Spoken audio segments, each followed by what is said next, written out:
नमस्कार। आदर्श शिक्षण समिति बाड़मेर कक्षा तृतीया विषय संस्कृत तृतीय पाठ भाग 1 की ऑनलाइन क्लास में आप सभी भैया बहनों का स्वागत एवं हार्दिक अभिनंदन।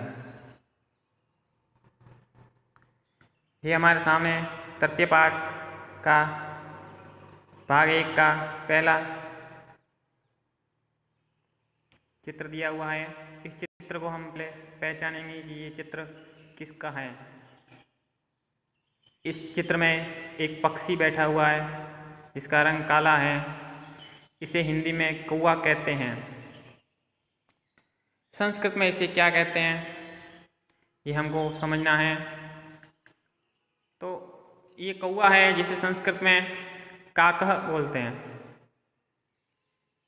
इसके बारे में कुछ बातें बताई हुई जो सामने लिखी हुई है, इसे हम संस्कृत में वाचन करते हैं। वृक्ष अस्ति, काकः अस्ति, काकः वृक्षे अस्ति, काकः कुत्र अस्ति, काकः वृक्षे अस्ति। अब ये हमारे सामने दूसरा चित्र दिया हुआ है जिसमें कुर्सी पर एक बिल्ला बैठा हुआ है। बिल्ला, इसके बारे में कुछ पंक्तियाँ लिखी हुई है जिसे हम संस्कृत में पढ़ते हैं। आसंद अस्ति, बिडाल अस्ति, बिडाल आसंदे अस्ति, बिडाल कुत्र अस्ति, बिडाल आसंदे अस्ति। अब इन पाठ में कुछ महत्वपूर्ण शब्दार्थ आए हुए जिसे हम देखते हैं। पहला शब्द लिखा हुआ है काकः, जिसका हिंदी अर्थ है कौवा। वृक्ष, जिसका अर्थ है पेड़। अस्ति यानी है। वृक्षे यानी पेड़ पर। वृक्षे वृक्ष शब्द की सप्तमी विभक्ति है। वृक्ष का अर्थ पेड़ है तो इसकी सप्तमी विभक्ति जो वृक्ष से लिखा है जिसका हिंदी अर्थ होगा पेड़ पर। कुत्र यानी कहाँ। आसंद यानी कुर्सी। बिडाल यानी बिलाव। आसंदे यानी कुर्सी पर। आसन शब्द की सप्तमी विभक्ति है आसंदे, जिसका अर्थ होगा कुर्सी पर। अब हम इस पाठ में जो पंक्तियां हमने अभी जो संस्कृत में वाचन किया इसका हिंदी अनुवाद करते हैं। जैसे पहला पाठ के लिखा हुआ है काकः अस्ति यानी कौवा है। वृक्ष अस्ति यानी पेड़ हैं। काकः वृक्षे अस्ति यानी कौवा पेड़ पर है।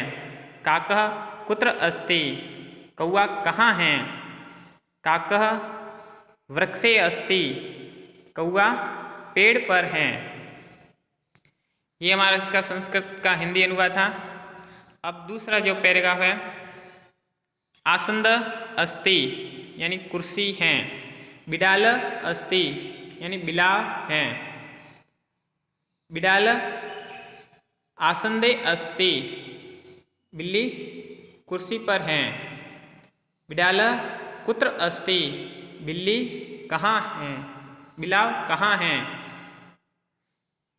बिडाल आसंदे अस्ति, बिलाव कुर्सी पर है।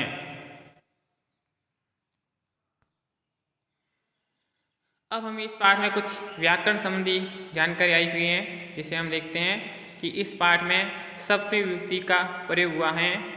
जैसे वृक्ष की सप्तमी विभक्ति लिखी हुई वृक्षे, इस वृक्ष शब्द की सप्तमी विभक्ति एक वचन है वृक्षे यानी वृक्ष पर यानी पेड़ पर। आसंदे, जो आसन शब्द की सप्तमी विभक्ति एक वचन है आसंदे, जिसका अर्थ होगा पेड़ पर। अब कक्षा कार्य में इसी तरह हमें कुछ सप्तमी विभक्ति के रूप लिखने हैं। पहला प्रश्न लिखा हुआ है रिक्त स्थाने उचितम पदम लिखतु। इसमें जो हमारे सामने मूल अकारांत पुल्लिंग शब्द लिखे हुए इसके सप्तमी विभक्ति एक वचन लिखने हैं। जैसे हस्त हस्ते, विद्यालयः विद्यालये, दन्तः दन्ते, आपणः आपणे, ग्रामः ग्रामे।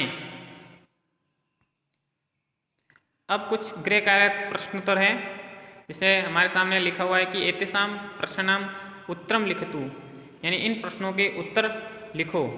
पहला प्रश्न दिया है काकः कुत्र अस्ति और दूसरा है बिडाल कुत्र अस्ति।